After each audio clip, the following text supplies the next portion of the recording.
masih punya ayah dan ibu. Dan dengan peristiwa ini jangan dilibatkan anak itu. Saya berharap kepada publik juga tidak mengait-ngaitkan dengan anak-anak dari kedua belah pihak.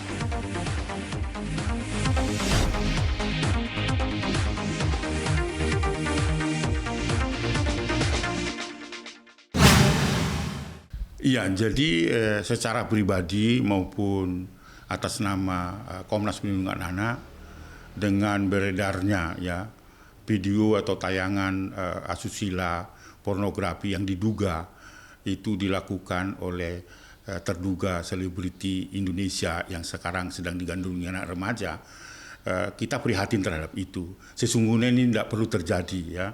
Kalaulah itu mirip atau betul dilakukan oleh yang memproduksi itu kan berarti kan dengan sadar ya, dengan sadar antara laki-laki dan perempuan itu, dan sadar pula bahwa kemungkinan laki-lakinya juga punya anak, dan yang kalau disinyalir ini adalah GA, dia punya anak juga, dan ini cukup mempengaruhi anak ini sendiri. Anak itu akan bertanya kan, ini gambar apa ma, ini gambar apa ayah, dan sebagainya.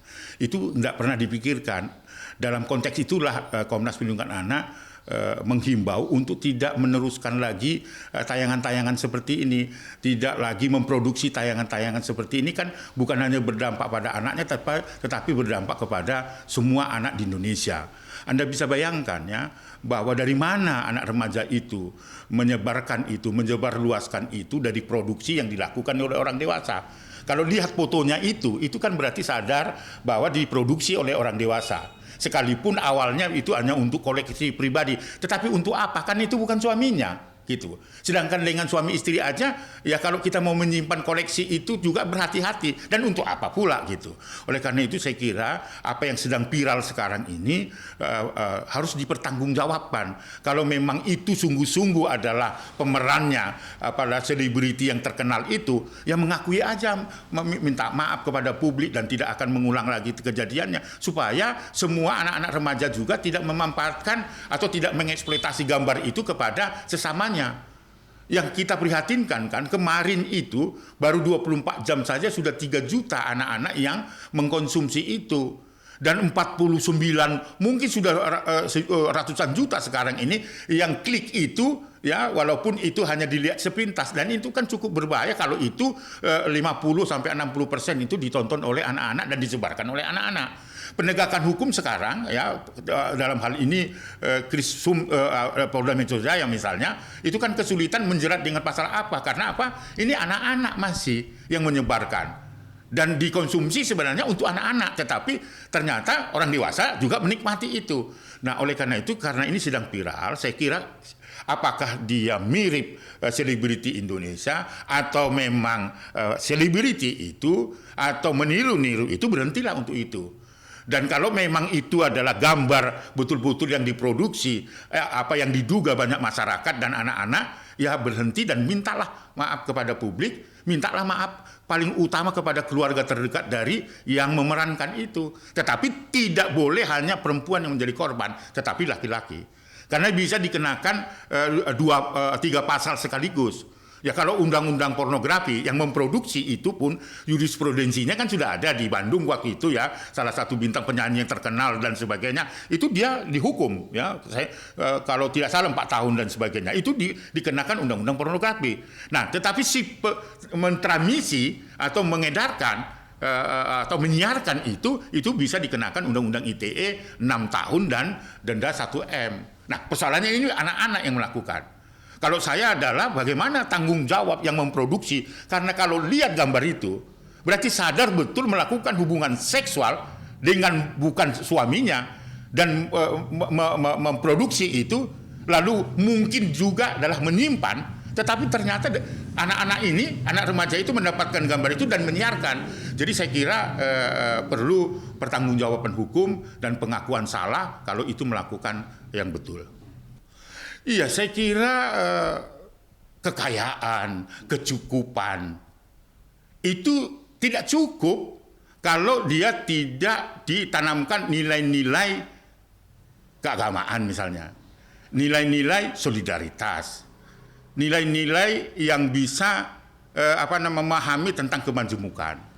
Kalau nilai-nilai yang saya sebut itu tidak ditanam, tetapi hanya mengedepankan kemampuan ekonomi dan pendidikan dan sebagainya, tapi mentalitas, pendidikan sosial, dan membuat anak itu adalah orang-orang yang mencintai sesamanya, nggak ada gunanya. Nah, apalagi misalnya kalau dia melihat tontonan, kalau itu betul ibunya, ya kalau betul itu ibunya, sekali lagi kan praduga tak bersalah. Ini adalah pendidikan yang salah. Nggak cukup memberikan kemampuan ekonomi, ya mainan yang mungkin tidak dimiliki oleh anak yang lain, tetapi nilai-nilai yang saya sebutkan ya yang baik itu tidak ditanamkan.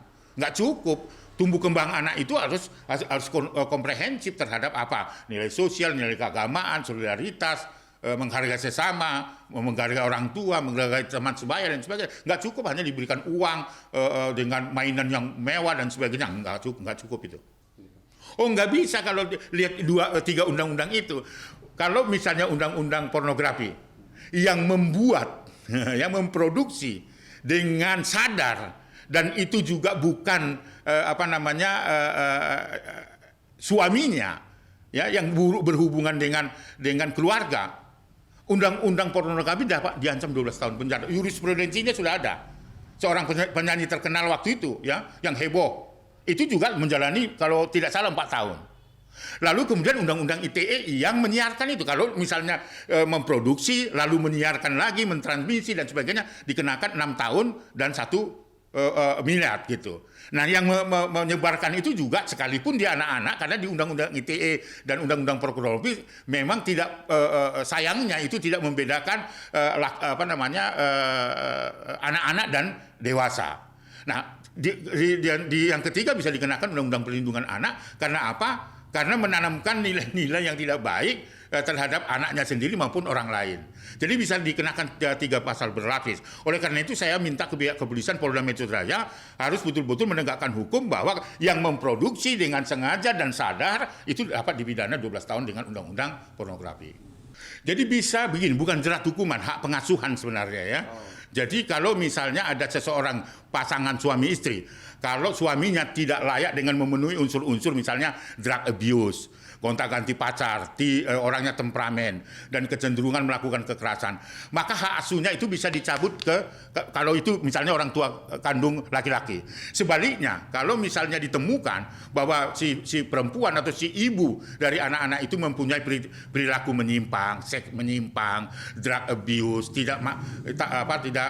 tidak mampu mendidik anak dan sebagainya, hak asuh sementara oleh Undang-Undang Perlindungan Anak lewat penetapan pengadilan bisa dicabut.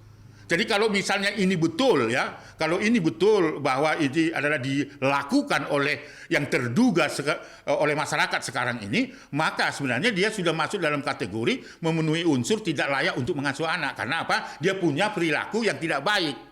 Kan gitu. Walaupun tidak dilihat langsung, tetapi sekarang kan tayangan-tayangan media sosial dan itu akan bisa muncul, anak itu sendiri sudah bisa melihat, karena anak umur 3 tahun sendiri sudah bisa mengakses video, mengakses YouTube, mengakses media sosial.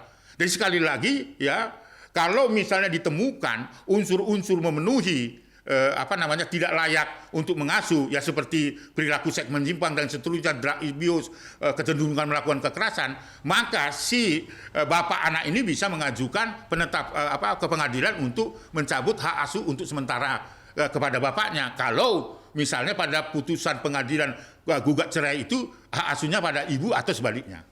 Data-datanya ada, unsur-unsurnya terpenuhi, apa yang dimaksud dalam unsur dapat dicabut hak asuhnya itu, baru dia mengajukan ke pengadilan. Pengadilan minta penetapan. Pengadilan akan menetapkan bahwa hak asuh untuk sementara yang sudah diberikan lewat putusan pengadilan ketika gugat cerai bisa dialihkan kepada ayahnya atau sebaliknya.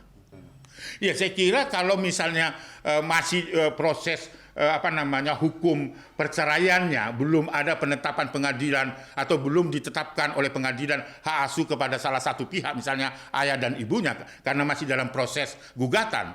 Nah, saya kira ini bisa menjadi dalil untuk meminta hakim sebagai pertimbangan supaya hak asuh sementara itu kepada orang yang layak. Misalnya siapa yang layak, ayah atau ibunya, begitu.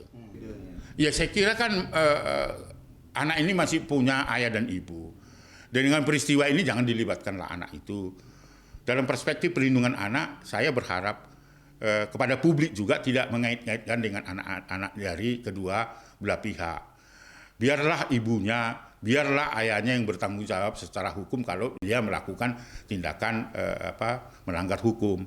Itu yang saya katakan tadi, sejujurnya aja, karena nggak bisa dibilang bahwa itu nggak sadar dilakukan, karena yang beredar itu adalah dilakukan secara sadar dan itu bukan suaminya gitu misalnya kan, maka harus mengakui. Dan saya minta kepada semua publik, media juga tidak melibatkan anak itu tidak bersalah, biarkanlah ibunya kalau betul dia melakukan tindakan yang ada di video itu, ya bertanggung jawablah secara hukum.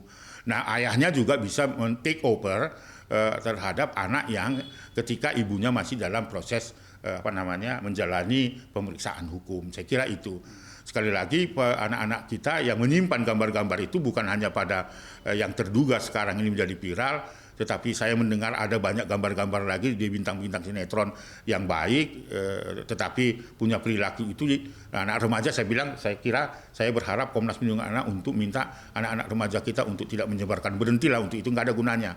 Lalu kemudian kepada orang tua, awasilah anak-anak kita yang menggunakan media sosial secara cerdas dan sehat. Sekali lagi untuk anak dari terduga yang saat ini sedang diperiksa, mudah-mudahan tidak melibatkan anak itu, kasihan anak itu. Sekali lagi Komnas Perlindungan Anak menghimbau untuk tidak melibatkan anak-anak itu. Iya, dalam perspektif perlindungan anak tentunya Komnas Perlindungan Anak adalah berpihak pada anak itu. Oleh karena itu apapun perilaku orang tuanya, ya jangan libatkan anak-anak itu. Tetapi juga kepada masyarakat, kepada media, kepada semua yang punya kepentingan. Saya kira tidak melibatkan anak-anaknya itu. Anak itu dari apa yang sekarang sedang dipergunjingkan ini punya anak, kasihan karena dia tidak masuk dan tidak terlibat pada perilaku orang tuanya itu. Orang tuanya itulah yang harus bertanggung jawab. Nah, oleh karena itu Komnas Perlindungan Anak, karena Komnas ini adalah lahir untuk melindungi anak dan melakukan pembelaan terhadap anak-anak, maka tidak mau dengan sadar bahwa kita harus melindungi anak kita.